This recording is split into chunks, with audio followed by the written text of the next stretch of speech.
Welcome to Oregon Voters Digest, the program that brings forward the social and political issues that are important to people living here in the Pacific Northwest.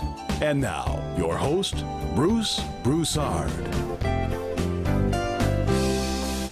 Welcome again, folks, to the Oregon Voters Digest. I'm Bruce Broussard, your host, and by George, we're right in the midst of forming, if you will, some of the solutions through this election period, as far as I'm concerned.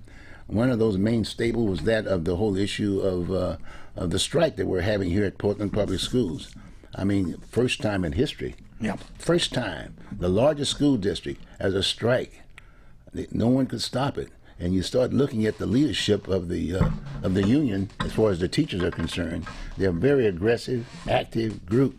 Very bright. And very bright. And they were representing the classroom, teachers across the board. Very bright. And it's kind of interesting how the administration dealt with that piece. First off, the superintendent wasn't the focal person, if you will, talking to this issue. There was an assistant, in all due respect, might have had, 6, 7 years, been around or whatever, but really didn't have the background as far, because you were talking about community too at the same time. We're talking about a major issue aspect of it here. It's been the lowest, i.e. production entity within our educational system, in all due respect, of black kids, poor kids, and whatever, in the state. That's a fact. So the name of the game is the class size was thrown at the table.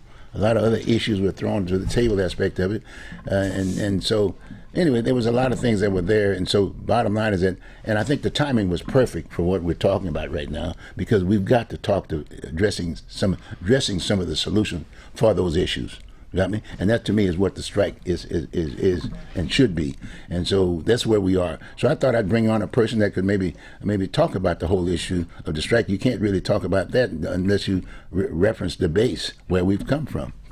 You've got to talk about the history, so where it's coming from. And there's only one person that I know of that's been around and has been on this show a number of times. We've been talking about education, trying to figure out what would be the solution across the board for the kids, and it's for the kids, and that's a key piece. And I've got my dear friend Steve Buell, who's been not only just been on the school board, but he's been a teacher. He's been around for 30-some odd years on kids and whatever. Even though he has to dye, he dyes his hair here with us, but realistically, in the old days. But anyway, he's a solid friend. I thought it was a little side note aspect of it. Welcome, Steve. How you doing? I'm doing fine. Good. Let's spend some time a little bit on the whole issue of the strike. What do you think about that in general? What's up? I think the major problem, really, in the actual trying to negotiate the strike, not in what brought about everything, because that's different. Mm-hmm. But the issue in the negotiations, in my opinion, is they're not on the same page. Not on the same page? What do you mean by that? They need to know exactly how much money they're talking about. We're talking about money. Money, because the strike's about how much money you have. It's not about what you're necessarily doing exactly in the classroom. There are issues there, but really the major problem is how much money do you have? Because you're talking about teacher salaries. Okay, that's first. You got to have teachers. Well, teacher salaries, and how much should they make? They're making. And it's changed a little bit in Portland because now it's getting more expensive to live in Portland. Right. So should you be able to, the question that keeps coming up, should you be able to, if you're going to work in the Portland school district, shouldn't you be able to live in that school district? Right. Well, you're hard pressed at this point. You're not even, Portland absolutely should be the highest paid district in the state. Right. There's reasons for that. One of them is that how do you attract people into Portland? You can go out and sit in the suburbs, find yourself an apartment, and fine. No, how do you get them to come into Portland? Mm-hmm. And you have to. They should be the highest paid in the state. They have been in the past, in some years, sometime evidently. And so, excuse me. What you have to do is figure out how much money you got. How much does the school? How much money? Can you run the schools well, and how much money do you have left over, say, for salary for teachers? Or how much money do you have left over to do class sizes, drop the class sizes. Where should you drop the class sizes? Do you need to drop the class sizes every place? That's a tricky issue, which we can talk about in a minute. And then the other thing is planning time. That's been an issue for 50 years in Portland. 50 years? Oh, easy. Planning time. In fact, way back in 1970s, the Portland Federation of Teachers won the vote from the OEA. And the Portland Federation, yes, and the Portland Federation of Teachers was the representing the teachers. And they lasted a couple of years. And the big issue at the time was they decided that teachers would work 8 hours instead of 7.5, which they were working. And that pushed them out right out the door. And basically that's, were they getting paid for 7.5 or for 8? I mean, that was an issue. So that's been an issue that's what planning time is. We're going to add it on. And so that's been an issue for 50 years. Wow. But the money one, to go back to that, which is the important issue, how much do we increase teacher salaries? You got to know how much money there is. Well, 45,000 kids, the money follows the kids. But what I'm saying is you got to know, you have your educational system set up in Portland. Right. So how much money now do you have left over beyond that to increase salaries for teachers? How much is it? Well, how do you, they don't know, because the school district did an audit to figure out how much money they had. Well, the problem with the school district doing an audit, how can you believe them? The school district, I wouldn't believe an audit. Who's doing the audit? They did, yes, exactly. But you can bias an audit. They did an audit on when I was on the board, which I left in 2017, we had done a bond, which was for Lincoln High School and other stuff too. And they were $200 million off on that bond. I remember that. Yeah, $200 million. Now that's a lot of money. I remember that.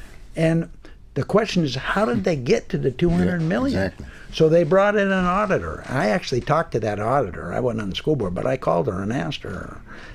And what they came up with was the two people that originally put the bond together were influenced by somebody who had them run that bond in order to pass it so Lincoln could get their stuff. I remember that. 200 million short.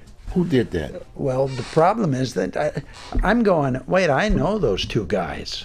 Who? No, well, the two people they ended up doing it, which they didn't, was Jerry Vincent. Jerry Vincent. And Yusef Awad. Yusef Awad was the money person. Are they from the state? He was the top money guy, and also was, for a part of the time, he was the interim superintendent. And Jerry Vincent was the other guy. He was brought in to do bonds. He had done other, I don't know where he came from exactly, but he was brought in because he had done 17 school bonds, all run well, excellent. And they suggested in the audit that it was intentional. Good criminy. Yusef Awad I knew him well. Not in a million years. What about this other guy? Who paid him?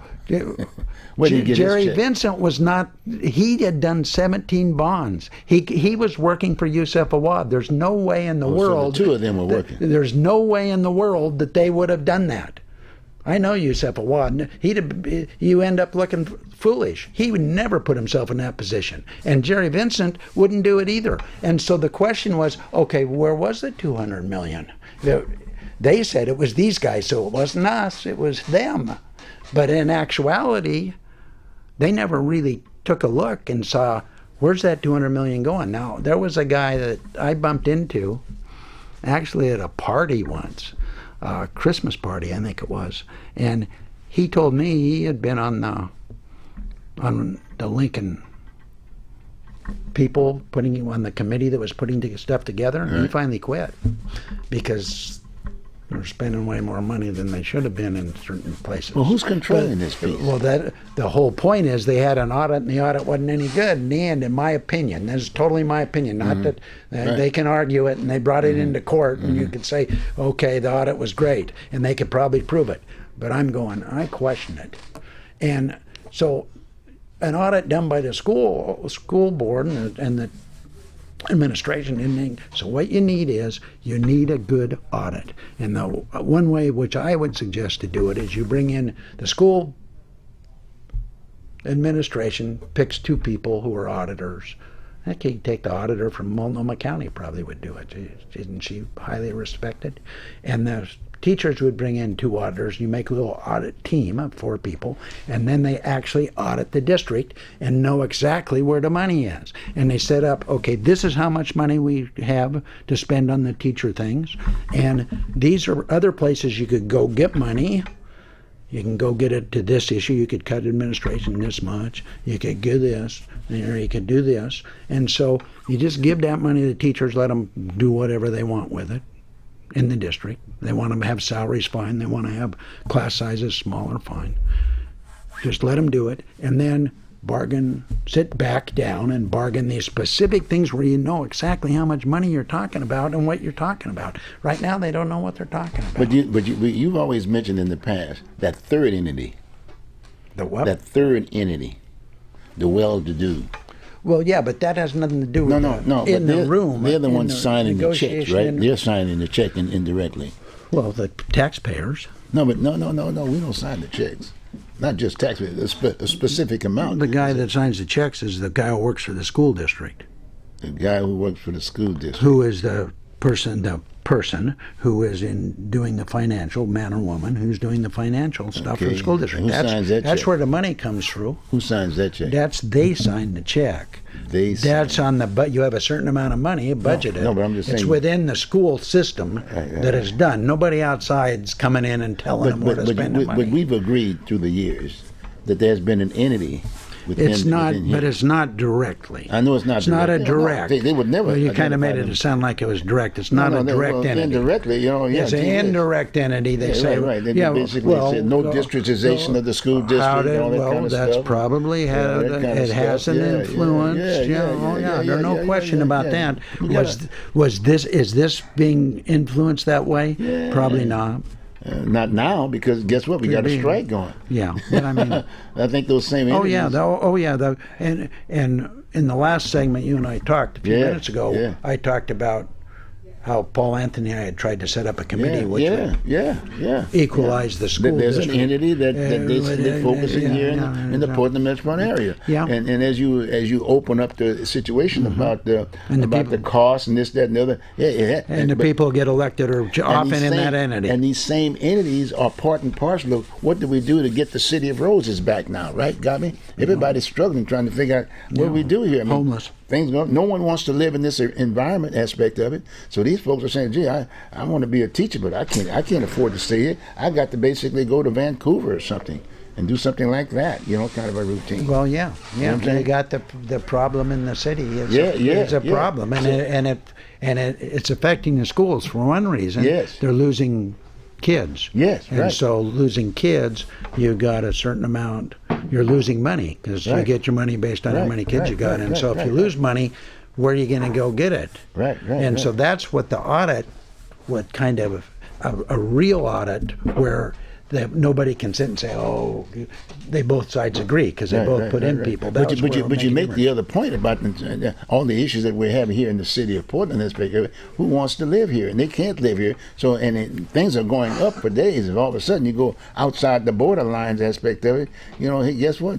We're housing and all that other good stuff that you have to pick up the tab on. So they're not making enough money here, to be able to do that. That's another piece. That's a major piece. Well, yeah, taxation. How much money? Do you have enough money? Okay, so where do we go from here, Steve? That's state, though. Okay, that's the state. Okay. Yeah. Well, that's why I guess Tina is very much involved now. She's got a new education czar now at the city, at the state level now, right? Yeah. And evidently she's, in all due respect, when I start thinking about Tina, she's moved out of the area too. She sold her home. Yeah. He said, I got to get out of Portland. It would help the schools which is what we're talking about. Yes. If they would straighten out a lot of the problems in the city. And who has to do that? The same entity that basically controls this other entity, right? It's got to be, well, it has to be the city council. Yeah, the city council. And the Multnomah County Commission. But now we got the districtization of the city. I mean, what do you think about that? Do you think that's going to help the situation for school, for kids? It might get more people involved in some way, but I don't think it'll make much difference. Well, I don't know. They're going to be electing people from the specific areas. They got to, well... They're going to know where they are. They got their house notes. And we'll see. That's going to be a very interesting piece. But I think education, don't you think education... Education is a stepchild, in a way, in the political system. Other than the Oregon Education Association's influence, say, in the legislature, they're stepchild. People don't run for the school board necessarily is Ron Wyden going to quit the Senate to run for the school board? See, it's a secondary thing, and it's indirectly he does. They're often treated as a secondary thing. Yeah, to begin with, it's in state. Really, theoretically, originally, the federal government shouldn't have anything to do with education. Yeah, but they give a lot to it. They give a lot of money to it, and they do. But theoretically, at the early beginning, it's not written in there. Not written in. But you would think... I mean, it's a good thing to do, but it's not written in. Yeah, but you would think that this is the largest school district in the state of Oregon, and those congressional delegates, folks that representative us, I'm talking about the Senate side and the House side. You got Earl Blumenauer, and you got Ron Wyden, who have been very recognizable, and they identified themselves for this area, but they've not done enough for the school. They have. Well, why haven't they gotten involved? You never see Ron Wyden going to a school board meeting. That's true. That's probably. Right. Maybe he has. I don't know. Maybe he's come and talked. I don't know. But like I say, it's a secondary issue for him. It's stepchild. It's an issue that's different. They've tried to get a little involved in this strike. Both Wyden and Merkley have written, and saying, "Hey, let's sit down together, stay together, settle it up." They can't settle it up unless they figure out where the money is. But anyway, they can do all they want, but Ron Wyden should come forward and say, "Hey, here's where you need to figure out where the money is. You need to set up a committee to get together, or set up an auditing committee to do it." I mean, there's you need to do this, but there's no. It's because education is a secondary thing. Wow, I think it's interesting you brought that point up, because I can still remember both Earl Blumenauer and Ron Wyden started their whole campaign right here in this city. Well, yeah, sure. I interviewed Ron. Gee whiz, I don't know how many times I interviewed Ron when he first started to run for Congress, right? And the same thing with Earl. And all of a sudden, the education piece was never part of their mainstay.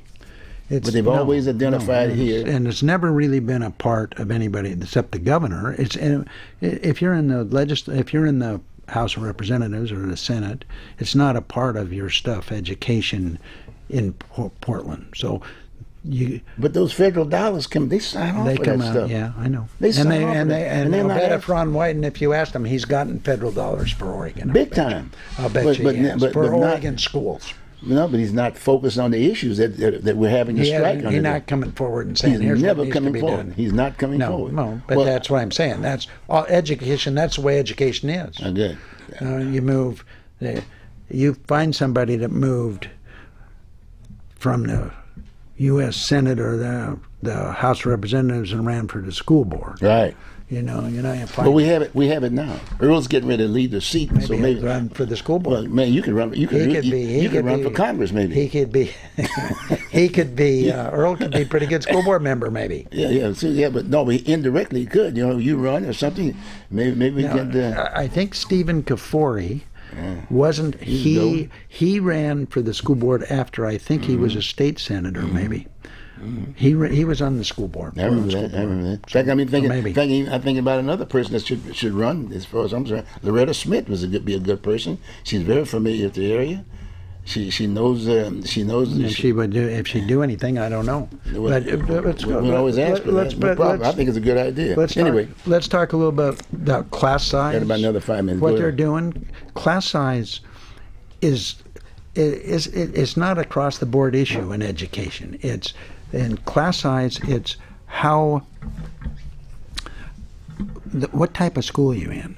Do you have a lot of children who are having difficulty, or do you not have kids who are doing pretty well? I've taught in the lowest economic school in the state of Oregon, and also taught in one out in suburbs in Beaverton that was behind Intel. That was every kid came in ready to go every day, and so in one place, I didn't even want a small class size when I was out there on the other side of Beaverton. Heck, it was boring if I had 22 kids. I wanted 25, 26. But in the Portland district, Portland, I don't want no, because I got all these kids a lot of kids who are misbehaving. Depending on where you are. Yeah. So the class size thing needs to be nuanced.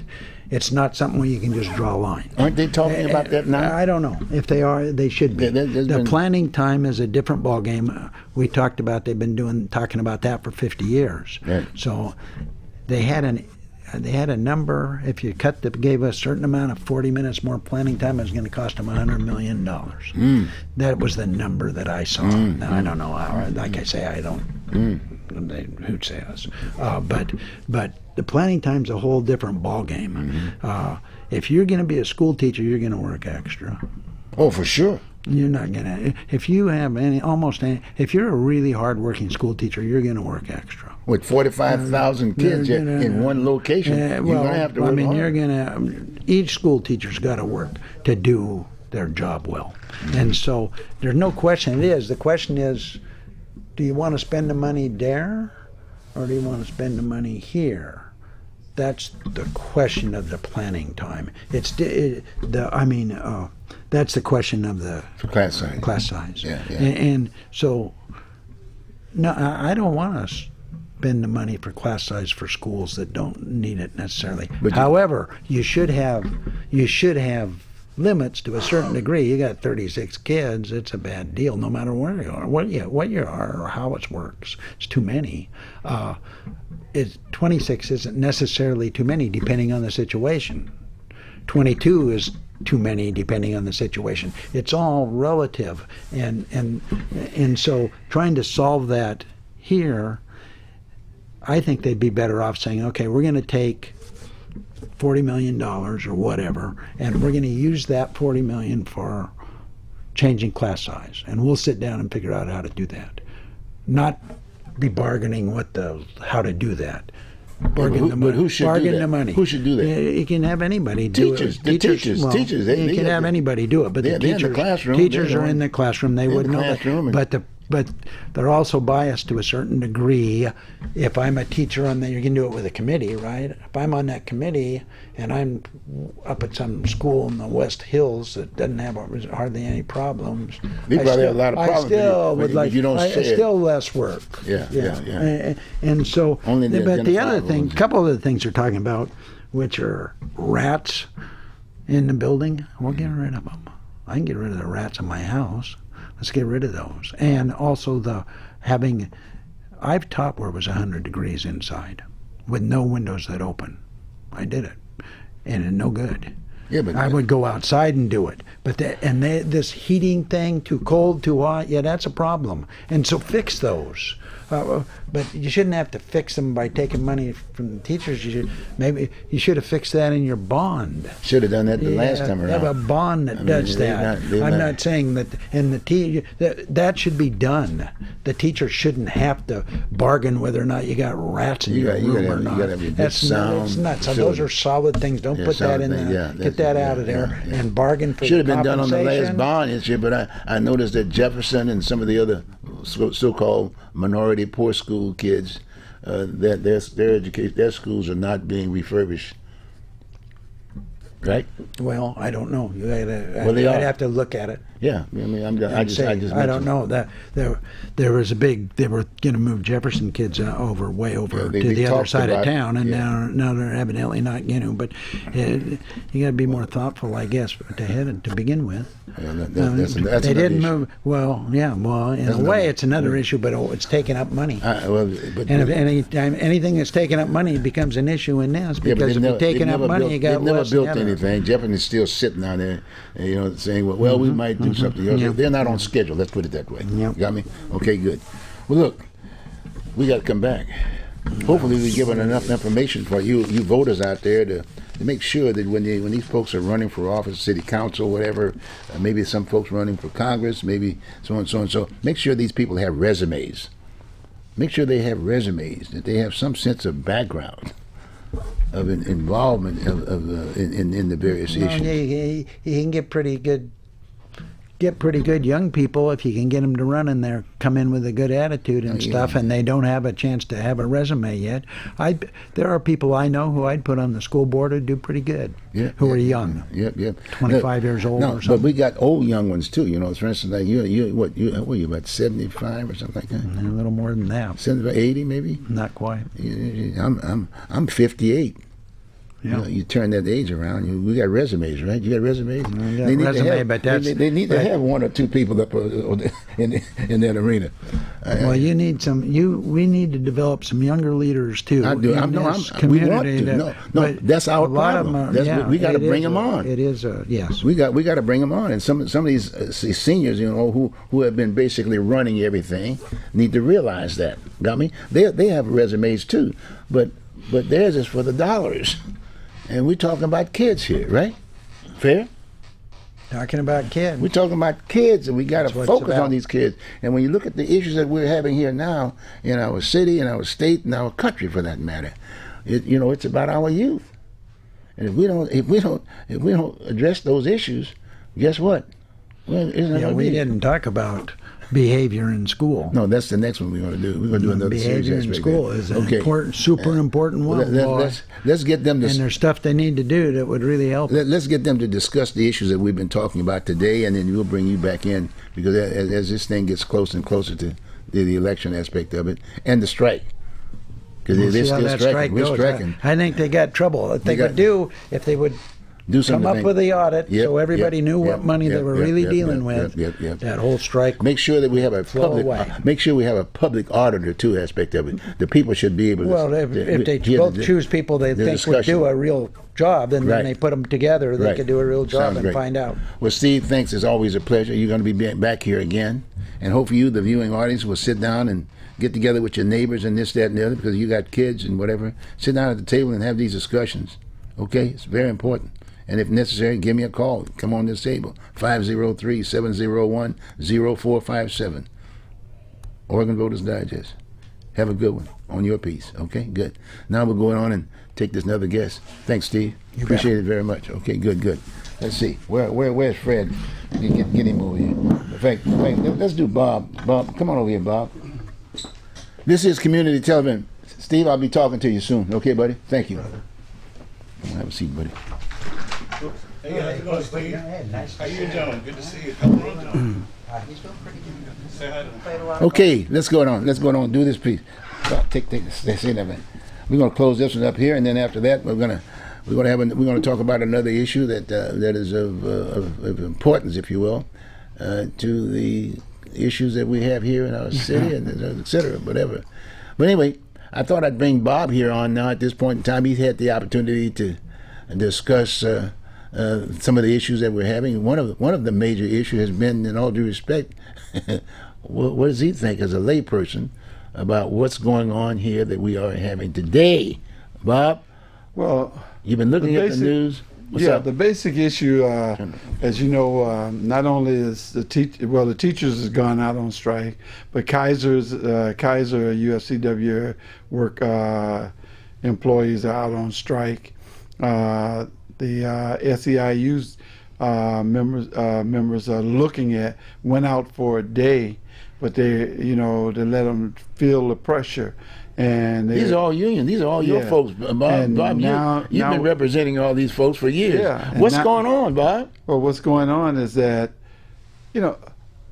as costs go up, wages haven't followed. Livability in Portland is becoming really, really tough. But aren't you part of that process with reference to costs going up? Well, it's the union members that are saying, I want more money. What's up? What's the business side. I mean, we didn't make a loaf of bread go up. What? We didn't make meat go up. But they're union jobs. No, but the labor force. Not all of them. But what I'm saying is the profit from the groceries going up isn't coming to the union; it's going to the employer. You know. Wait a minute now. And so what the union members are saying is, wait a minute. Let's get this straight. Okay. The business is, as far as the business is concerned, I'm talking about union jobs. Right. Okay. Let's do just union jobs. Just union jobs. They say, look, I want a salary. We got to have this, but they're saying, hey, look here, it's not enough for me to be able to live on basic cutting meat or. Well, whatever job it is, what they're saying is the cost of living in the city of Portland and surrounding area is rising. Right, because things are going up. And so what is causing that? Well, the cost of living goes up simply because the cost of goods go up. And how does the housing go up? Housing goes up. The cost of feeding a family goes up. Heating goes up. Right. PGE just got a 17% increase. You wait till you get your next in 2024 when you get your heating bill. It's going up 17%. You know. But the gas company is going down. Well. Okay, how many people in Portland have gas? I just changed mine last week. So that's why you're getting all these. But that's why you're getting all these. Every day I get at least 3 to 4 phone calls about solar. Okay. But when you look at solar, all you're doing is putting something on your house and paying for it now instead of paying for it as time goes on. I.e. paying for electricity, and they come at you with, Portland General Electric is going up 17%.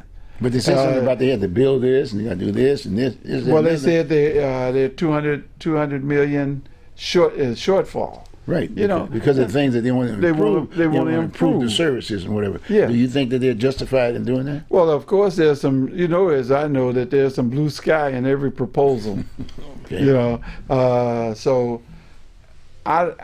me personally, I think that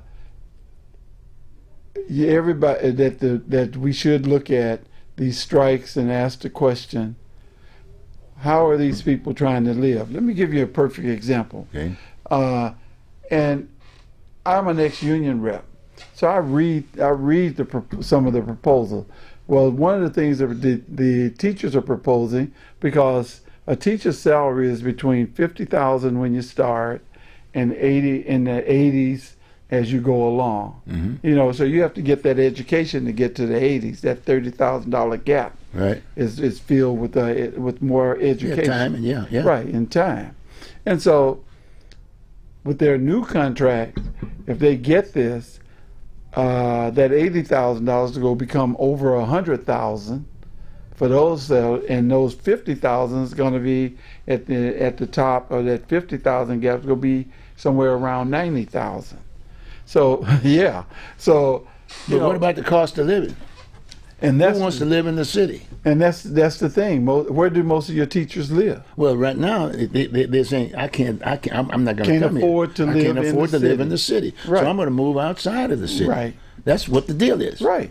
So is that a problem? Well, when you live outside of the city, you need more money because you got to travel more. That's right. And we need the teachers. Yeah, and that's it. And plus, the disciplinary portion of that. The type of buildings you're going into, all of those things, like you guys were talking about rats and all of that, the heating situation. In Portland. In Portland. I mean, who wants to live in that kind of environment? Right. Because I know I live in Clackamas and Lake Oswego, Westland, Damascus, you name the schools around us, Wilsonville, they've all, Clackamas, they've all been improved. What takes so long in Portland? We got to solve all these issues that we have in Portland right now. The crime, the mental illness, all that stuff. Well, that crime and mental illness is not just in Portland. That's all over. No, but I'm just saying to you, they don't want to live in that environment. Well, If that wasn't there, that's what they're saying. For me personally, you need better leaders. You need leaders in Portland that's going to say, "Hey, here's the law, and we're going to enforce it." Okay. That's all. That's what it takes. It's like you said. If the things that you were talking about with reference to the strike, that's the solution. If we can solve those problems in Portland, the teachers would live here, wouldn't they? They should. And then maybe that should be part of the compromise of, hey, you guys straighten up Portland, and then maybe we can lower our bill. Well, I don't think the government. I don't see how. Maybe your next guest will tell you how housing is run by the government. How cost of housing going up. That's not a government. I don't think that's a government. But it's an issue. It's an issue because so is the interest rates. That's an issue. And if people don't understand how the system works, all these things is going to influence things. But we know that housing cost and everything else is not on a square where it gets to a certain point and it falls off. It's a circle and it keeps going around and around. And sometimes when it's going down, it's really going up. And so we have to understand how the system works in order to improve the system. But just talking about something that you don't have no knowledge of doesn't set any type of parameters for betterment. And so we want to make things better. How do you make things better without cost? Mm-hmm. I know when I was in Africa, the one thing I found out is that if you buy a house and you improve that house, your taxes go down. In America, you buy a house, you improve that house, your taxes go up. Mm-hmm. Which eventually, as things go up and your salary or your intake is not keeping up with your outflow, you begin to lose. And all of a sudden, what happens? That those houses begin to deteriorate because you can't. Now the property value goes down in the neighborhood. All those things. There's a consequence for all the things that we're doing. I know in Clackamas we just had the vote. Had to vote on whether we maintain a certain number of teachers with a levy that we passed a few years ago, and just maintain that levy so we can keep those teachers. How did it work? It passed. We'll find out, but I know I voted for it, and I don't have any kids in school. So what does it do for me? Well, it makes sure that there's some kids that's not left outside that ends up breaking into my house, that ends up trying to, you see what I'm saying? Everybody pays rent. That's right. So to somehow. Speak. Yeah. Everybody pays rent. Yeah. And you need to recognize that aspect of it. And everybody had a piece of, Sure. The public, the government, all that kind of, everybody basically said, hey, the government has certain responsibility, the local government has certain responsibility, the lights, the streets, and all that other good stuff. So, but like you said, you need the leadership aspect of it to make sure that you monitor this thing, right, and do the right thing. Well, see, we get so caught up in the 30-second sound bite. He's too old. Mm-hmm. Ooh. But in the meantime, money is flowing out your pocket. Why does Oregon have a kicker? You know what a kicker is? I'm going to give you some of your money back that we took from you. It's not you getting something extra. Why did they do it in the first place? You see what I'm saying? So we have to understand what's going on. And how do we fix that? If you take too much, why not reduce what's coming in next year instead of giving it back to me? I can live better for that. Well, who's getting the kicker? The public. No, not all of the public. Those that paid in. Okay. Yeah. But then we got a lot of folks now that don't pay in. Well, if you don't pay in. But they don't have anything. Well, that's just like rent. It's supposed to be if you don't pay your rent, you don't live there. But we're subsidizing nowadays. We're subsidizing a certain amount of our population. And somebody has to pay for that. Right. So why don't we just take a piece of that, lower that down a little bit, and get those people working or something? Let them go to school or something, anything. Well, get them productive again so they can get back to paying rent. All of a sudden, I'm paying for somebody that don't work. Well, you're paying for it now. No, I'm getting my kicker back now. But now you go take part of my money that I paid in and say, hey, you're going to subsidize Joe Blow down the street that don't want to work. On the electricity. Is it? And it's just a vicious circle. And we could discuss this for the next till the cows come home. But your point about the leadership aspect of it is very important, that we get the kinds of folks who have resumes that can look at this complexity and resolve some of these issues, because we're having some major issues right now. Well, here's a perfect example of it. The governor says to the school board, you need to get involved in this strike that's going on. You need to be at the bargaining table. Bargaining is not something that the layman can just walk off the street and get involved in and do. You know, it's a little more difficult than that. And so, what type of background do these people on the school board have? They might be educators. And they know that if this room don't have heat, some money needs to come from somewhere. And they depend on somebody to send that money to them so they can dispense it. But to go in and negotiate on my salary when you've never held that job, you've never done anything in that area, you just came out of being a company owner of some kind, and now you're on the school board, and now you go try and, you see what I'm saying? So it's sometimes what we do is 60-second sound bites. That's a good sound bite for a person that don't understand the negotiations. You know, that they need to get involved. But they did what they were supposed to do, was send people that have knowledge of how to negotiate into that room. And they report back to us and tell us why and why not. And then we make a decision. You know, so no, I don't need you in the room. The more people in the room, the more confusion.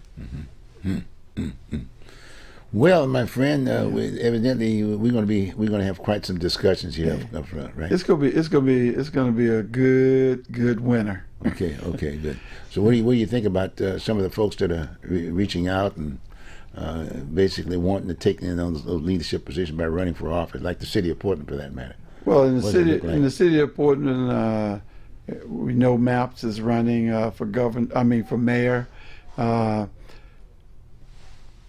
I'm trying to get into my head, why do each district need 3 people?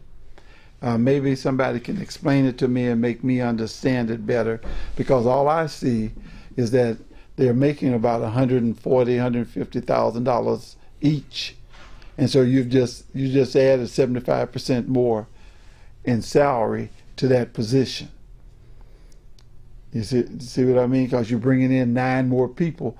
When you had 5 there, you're bringing in 9 or 10 more people. So you're doing, 12 more people. That's coming in. That's right, because you got a city auditor, what is they call, city auditor or city manager. The mayor, what is he going to do? All those other 9 people that's going with the other 4, you know. I mean, and then you're going to spend all that money for what? And number 2, you know, think about this. You have a building downtown where your council is at now. I can understand if you're going to bring that many people in, you have to increase the size of where the council meets. But why do you have all that staff in that building? The people should be able to go to one place and get to their representative. They should be there so that they can meet and have their little side together. But their staff is the ones you should move.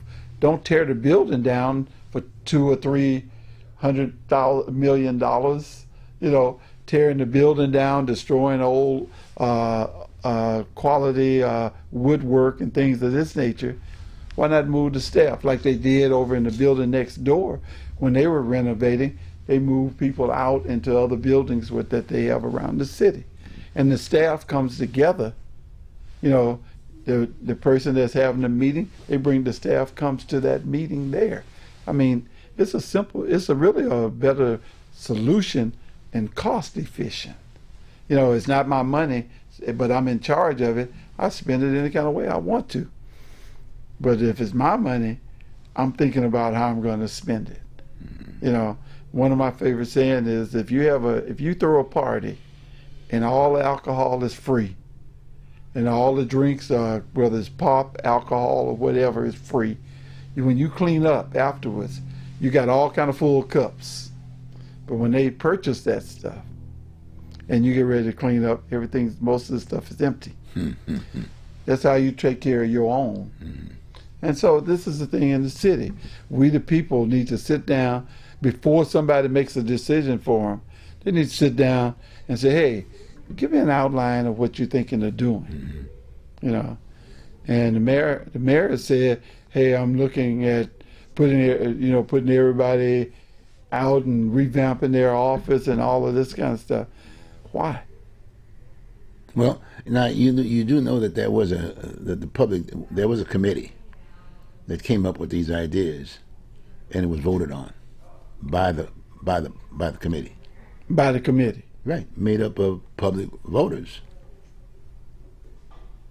Well, when I was watching the mayor on not the mayor.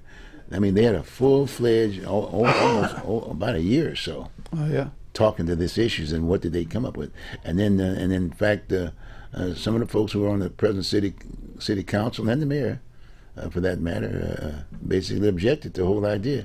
But they came back to the table and they voted it on again. And it came out unanimously that the majority, as far as they're concerned, we want it this way. We want 4 districts. We'd like to have 3 commissioners per district. Right. And and if you checked it out, as far as some of the discussions they were having, is that a lot of times folks, we still have the problems. We have the problems with the present commissioners. Sure. And they're looking at this as a solution to the problem. And I've been a strong proponent about the whole issue of districtization, and because people don't pick up the phone. Think about it. Don't pick up the phone. Well, so if you got people from a respective area, now it's not controlled by one entity running the whole city. That's why people can't respond. As far as I'm concerned, that's why people responsibly we can't get the right kinds of people on the school board, because you have to run citywide. If you don't have the money, you can't win. That's why most of your city boards from the Pacific. From Northwest Portland. Well, that's what I'm saying. See, so we still have the problem. So this is just kind of a way of saying, hey, we want to do something different. And so now we're just going through a process. Now I would say that first round might be the fact that people are going to be OJT and on-the-job training. But the fact of the matter is, you're going to have people in that representative area, and people are going to know who those people are. You've got to run from that district. You can't run outside. Right. But that's important. If you and I are in a certain district and somebody call you and you don't answer, then they're going to call me. No, wait a minute. Is that the way that's going to work? No, it don't work that way. It's going to be the district piece. That's their responsibility. Yeah, I mean, we're in the same district. It's 3 people in that district: me, and someone else. And since they had the number there, they called you because they had a problem, right? And they didn't get, they couldn't get through. Nobody picked up. Okay. Then they're going to call me. Yeah, you in the district. Yeah. Right. And if they don't, they go to the next person. And they go to the next person. That's right. And the media is there to identify that, talking about the idea that these folks are supposed to be responding. They're getting paid to do that, right? Yeah, but see, my thing is, when you elect a person, I don't care if they're Democrat, Republican, or Independent, or whatever. When a person is elected and they're not doing the job for the entire group, then you're supposed to get rid of them. Really? How do you do that, Bob? By voting them out. How do you do that? But we've gotten so late. You can recall them. You need money to do that. No, you don't. Yes, you do. You got to organize a campaign. Yep. And you got to pay the ads. Who picks up the tab? Oh, but that's the thing. That's the fun part of the news. Fun part of the news. Yes, is that you start that campaign and the news picks it up, and it begins to spread like wildfire. Maybe, depending upon who owns the news. Yeah. The advertisers on that. You see, what I like about when I discuss things with you is that you can always come up with the other side, well, I got to. and I like that. Try to balance, balance I like the deal that out a little bit. Yeah, and it makes the public have to begin to think about it as well. Exactly. You know, but my thing is, it's really and truly on these strikes that are going on now. How do you fix it? Because at Kaiser, the strike is going on where people that need help can't get help because their appointments are being pushed backwards. Mm-hmm. You know, I thought healthcare was life and death sometimes, and so I guess is it going to take 2 or 3 people to die because they couldn't get in for an appointment? Mm-hmm. You know, in order for people to begin to think about that. In the school district, how much is too much? Where's the money going from COVID? Where's the money going from the Portland area that don't have yellow school buses? What do they do with the money? Where's the money going? You know, for different things. That's the question that should be asked, rather than you got this and we want this. You know, I mean, it's not a simple solution, but it is something that can bring you to a solution. But on the balance side, with the school district specifically, it's about the kids. This is the poorest. I haven't read nothing in here about the kids. No, but it is. But Portland Public School is the lowest as far as producing the kinds of education for kids. It's the lowest and it's the highest number of kids, whatever, and it's failing. And then the teachers are coming in and saying, "Hey, look here." They're supposed to be responsible there, right, to teach the kids, right? Mm-hmm. But they're saying, "Look, I just can't come to work in the kind of a mindset to teach these kids, because guess what? I'm having all kinds of problems. I mean, I'm living in an environment. I got all these issues here, et cetera, et cetera, et cetera, et cetera." Did they have problems in school when we were going? No, but we're not school teachers. And I mean, but at least during that discussion of the strike, that's where I'm going. They're discussing with us, the public, as to why they're striking.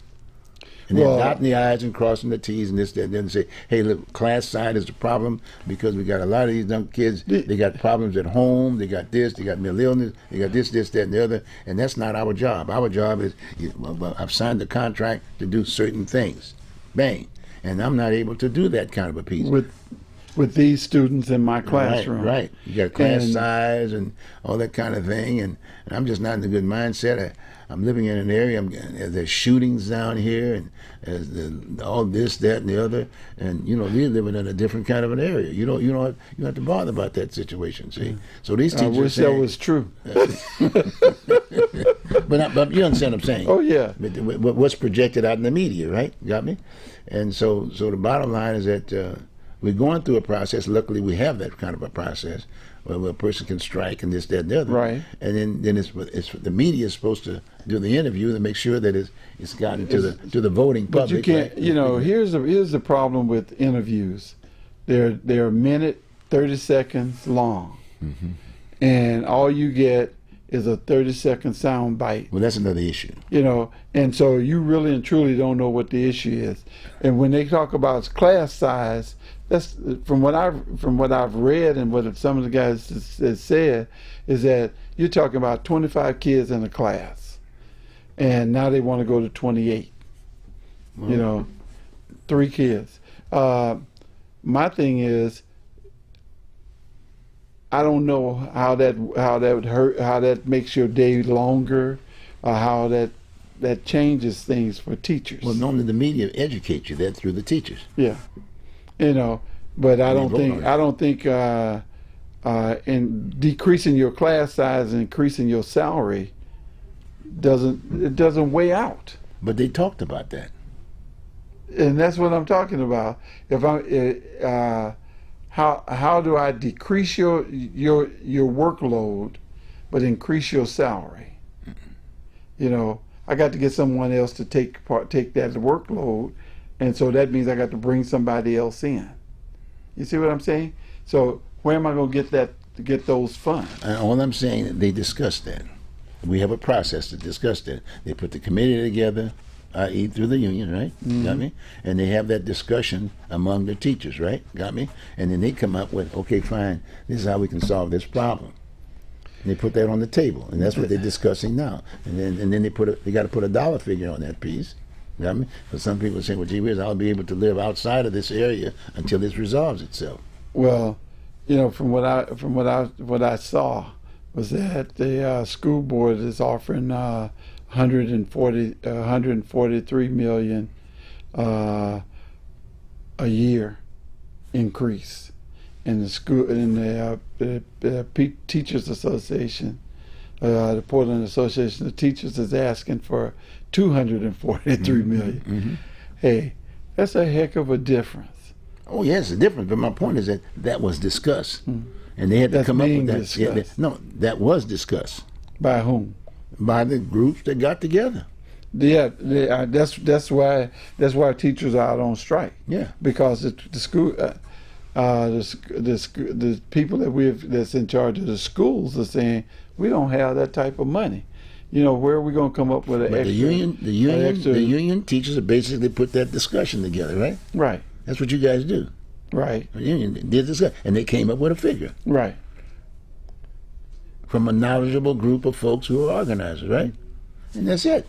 And see, and they've got to come up. They came up with a figure, and so that's what the strike is all about. Right. I want more. I want some of that figure. More than that figure. And you're 45,000 kids are not being taught. They're out of school, and right. And now we're having more problems with this, that, and the other.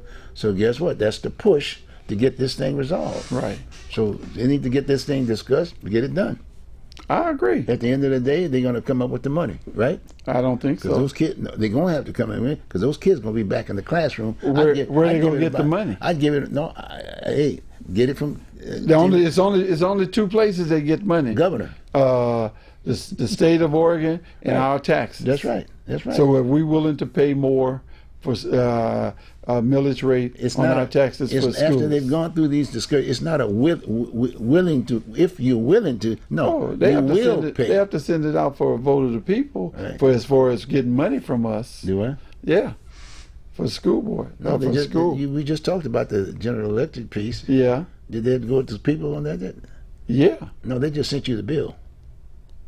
They got a committee. Well, yeah, they sent it, but that's the people. That they sent us the. No, we voted on this. Yeah, we're voting on that the committee to say yes or no. No, the committee. No, the public. That's the public who represents you. Yes, the committee represents. They basically said, "This is what we're going to. You check it out." They said, "This is what we need." No, this is what from you. That's right. In order to maintain this, and the announcement. And I have to nope, and I can say no. Yeah. And if I get enough of us outside saying no, it doesn't go through. Go to the union, right? Huh? Maybe go to the union. Hey, regardless, I mean, they have to come together. We get running out of time, but it's been good. Well, we'll do this another time. This is a good discussion, but that's the whole idea. And in fact, I will share with you, consider doing that kind of thing. Get together with your neighbors or whatever, have these, get more involved in what's going on and the people who are running for office and knowing what these issues are and get on those committees. But with that, thank you very much. Can I say one thing before we run away? Keep going talking. Okay. We're closing up. The one thing that we need to do. Go. Okay. We'll catch you next time. Okay. Take care. Have a good one. We off, but they still got the view. You're going to close it up. Fun time, man. How far off was I?